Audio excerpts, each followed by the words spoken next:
London से California गए। California में 2 दिन रहे। उनकी मीटिंग किसके साथ हुई, इसका खुलासा उन्होंने करना चाहिए। दूसरा जो है, कैलिफोर्निया में रहने के बाद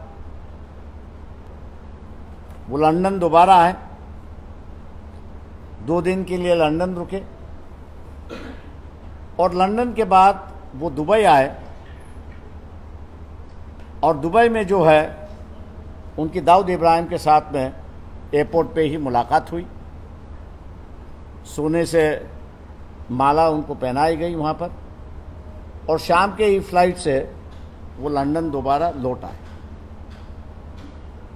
2 दिन के बाद वो दोबारा इंडिया आए, ऐसी एक परिस्थिति है।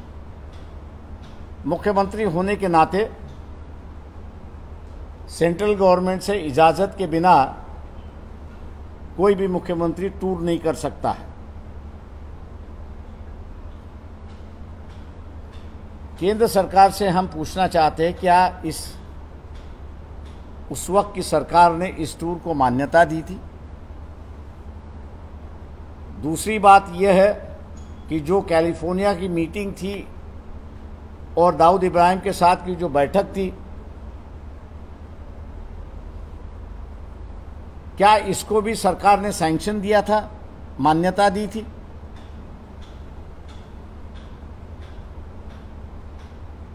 तीसरी बात जो है, क्या ये दोनों के मीटिंग का दौरा जो है मुख्यमंत्री के नाते सेंट्रल गवर्नमेंट को सबमिट किया गया था?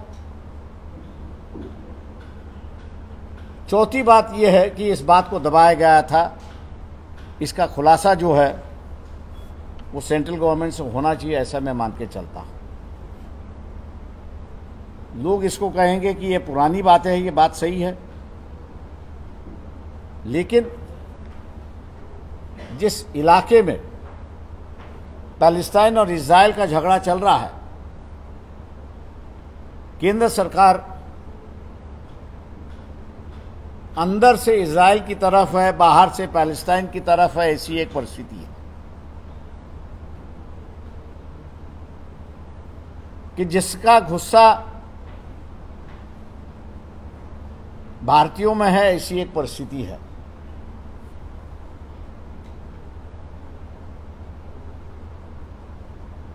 मैंने जिस दौर की बात की वहां पर भी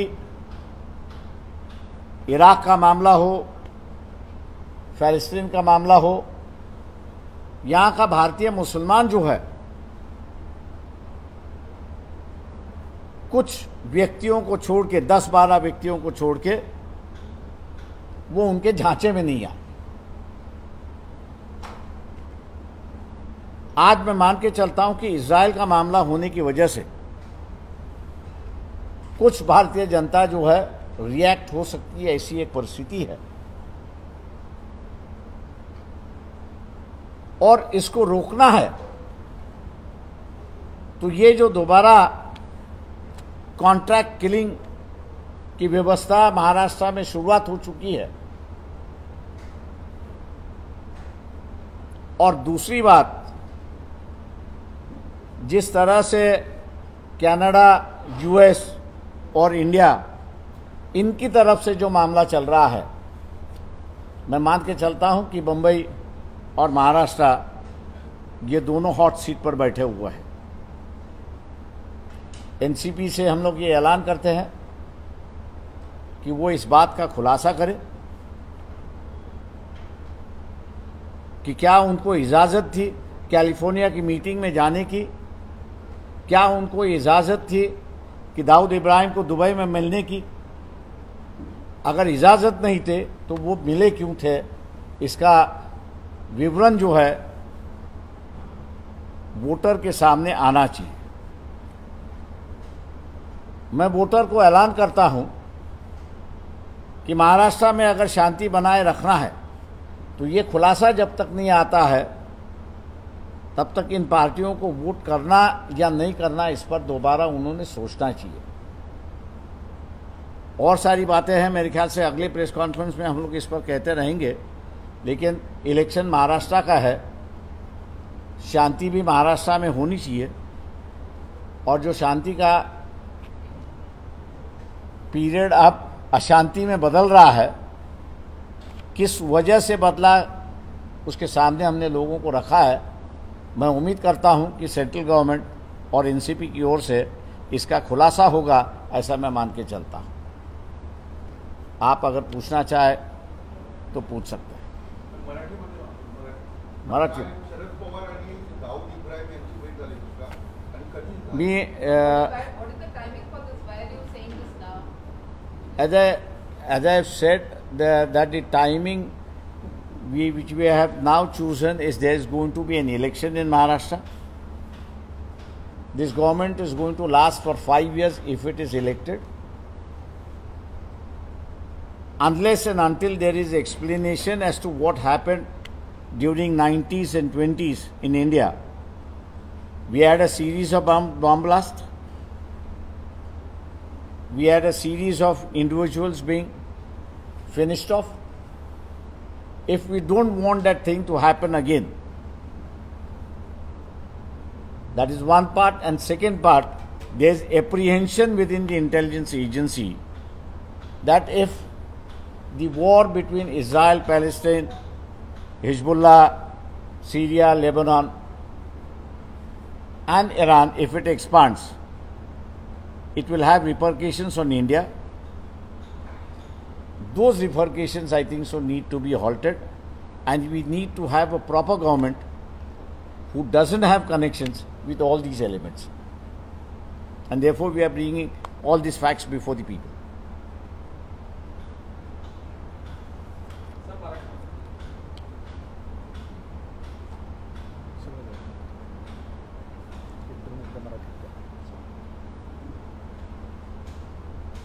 नाईन्टीन 88 ते 1991 मध्ये शरद पवार हे असणारे महाराष्ट्राचे मुख्यमंत्री होते.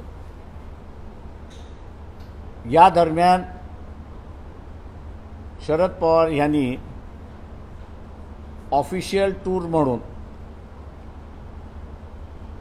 ते गेले होते. त्यांचा दौरा असा होता की भारतातून लंडन, तिथे थांबले. लंडनमधनं ते असताना कॅलिफोर्नियाला गेले. कॅलिफोर्नियाला 2 दिवस थांबले. कॅलिफोर्नियामध्ये त्यांनी असताना बैठक केली. बैठकीतून ते असताना पुन्हा लंडनला आले. 2 दिवस थांबले. लंडनवरनं पुन्हा ते असताना दुबईला गेले. दुबईला त्यांची असणारी भेट ही दाऊद इब्राहिम बरोबर झाली. सोन्याचा हार त्यांना त्या ठिकाणी घालण्यात आला आणि ते पुन्हा लंडनला आले. 2 दिवस थांबले आणि लंडनवरनं पुन्हा भारतामध्ये आले. मुख्यमंत्री असल्यामुळे सेंट्रल गव्हर्नमेंटचं सँक्शन असल्याशिवाय दौऱ्यावरती जाता येत नाही, किंवा सेंट्रल गव्हर्नमेंटने कॅलिफोर्नियाच्या बैठकीला उपस्थित राहण्याची परमिशन दिली होती का, हा प्रश्न उपस्थित राहतो. दुसरा, दुबईला जाऊन दाऊद इब्राहिमला भेटणं याची असणारी परमिशन त्या ठिकाणी दिली होती का. समजा ह्या दोन्ही बैठकीचा परमिशन दिली असेल तर मग त्या बैठकींमधला असणारा अहवाल हा सेंट्रल गव्हर्नमेंटला सबमिट करण्यात आला का, आणि तो सबमिट करण्यात आला नसेल तर मग असणारा जी परिस्थिती आज देशभर उभी राहते आणि आंतरराष्ट्रीय उभी राहते, भारताचा सध्या कॅनडा, US यांच्याबरोबर प्रचंड मोठा असणारा वाद चाललाय, अशी असणारी परिस्थिती आहे. अमेरिका असं म्हणते की तुम्ही आमच्या भूमीवरती येऊन कोणाला तरी मारले, अशी असणारी परिस्थिती आहे. अमेरिकेबरोबरचे संबंध आपले बिघडत चाललेत, अशी परिस्थिती आहे. आणि दुसऱ्या बाजूला इस्रायल, पॅलेस्टाईन, लेबनॉन, सीरिया आणि इराक असं असताना, इराण असं असताना जे भांडण आहे याची व्याप्ती वाढण्याची असणारी शक्यता आहे. भारतातल्या इंटेलिजन्स डिपार्टमेंट जे आहे ते चिंतित आहे की हे जर वाढलं तर इथल्या असणाऱ्या भारतीयांवरती फार मोठा परिणाम होणार अशी असणारी परिस्थिती आहे. या परिणाम जे होणार आहेत भारतावरती ते थांबवायचे असेल तर मला वाटतं पुन्हा आपल्याला ह्या घटनांना रिव्हिजिट करावं लागेल. त्याचे अहवाल काय आले ते आपल्याला असणारा बघावं लागतील आणि त्यानंतरचा असणारा प्रश्न आहे. ही व्हिजिट लंडनची सँक्शन असेल पण त्या 2 बैठकीच्या सँक्शन नसतील तर मग NCPने खुलासा केला पाहिजे की त्या बैठकीमध्ये कुठली बैठक होती, कशासाठी होती, का भेटी झाल्या होत्या.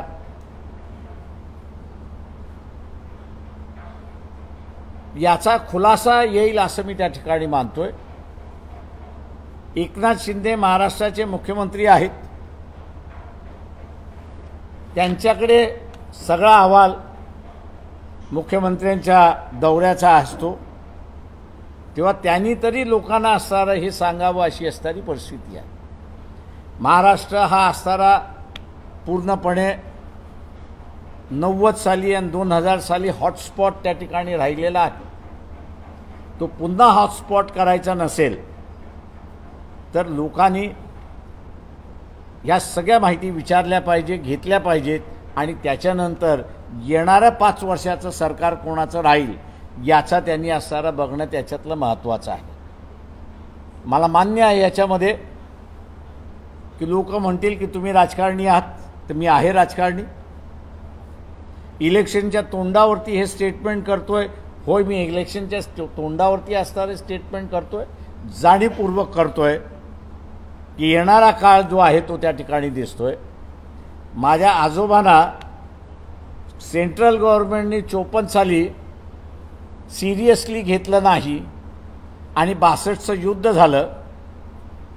आज जे असणारा थोडंफार आम्हाला जे काही कळतंय, पक्ष म्हणून आम्हाला जे काही अनालिसिस आमचं येतं आहे त्या ह्याच्यामध्ये येणारा काळ हा कठीण काळ राहणार आहे आणि ह्या कठीण काळामध्ये योग्य माणसं महाराष्ट्राच्या सत्तेवरती बसली तर त्या कठीण काळाला सुद्धा तोंड देता येईल. नाही तर आमची असणारी भीती अशी आहे की पुन्हा 90 आणि 2000 साल हे महाराष्ट्रामध्ये रिपीट होतंय का अशी आशंका आहे आणि म्हणून आम्ही असणारा हा राजकीय प्रश्न असणारा इलेक्शनच्या अगोदर उपस्थित केलेला आहे.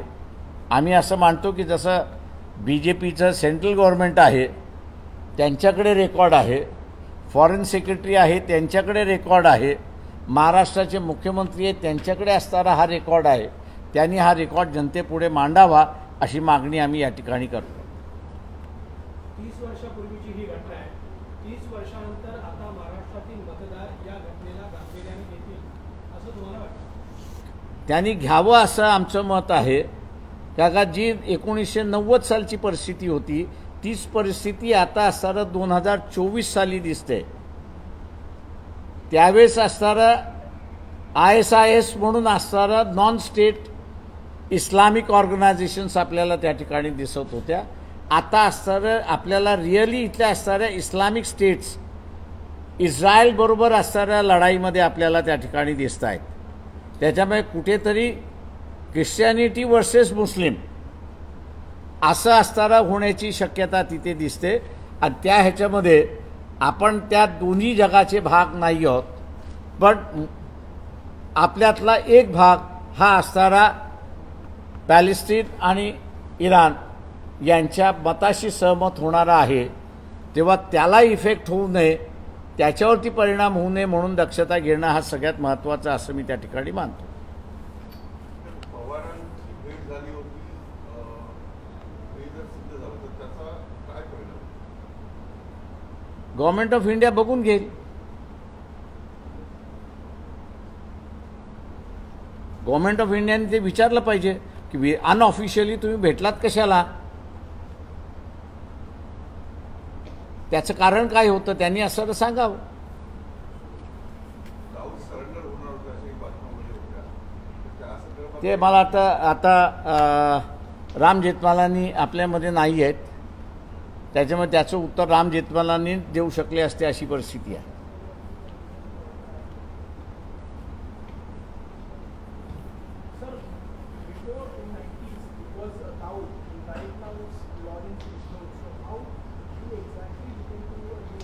Is this a smoke screen?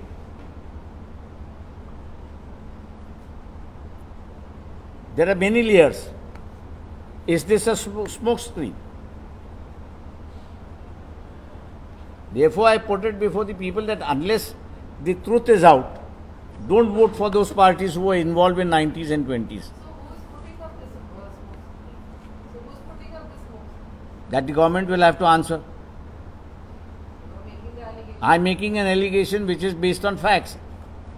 Now the government has to answer who's behind the whole thing. Government को कहना है कि भैया कौन है. आज जो थियोरी आ रही है बेचारे की, इट्स अ प्रॉपर्टी मैटर. अब प्रॉपर्टी के लिए कोई किसी का खून नहीं करता है.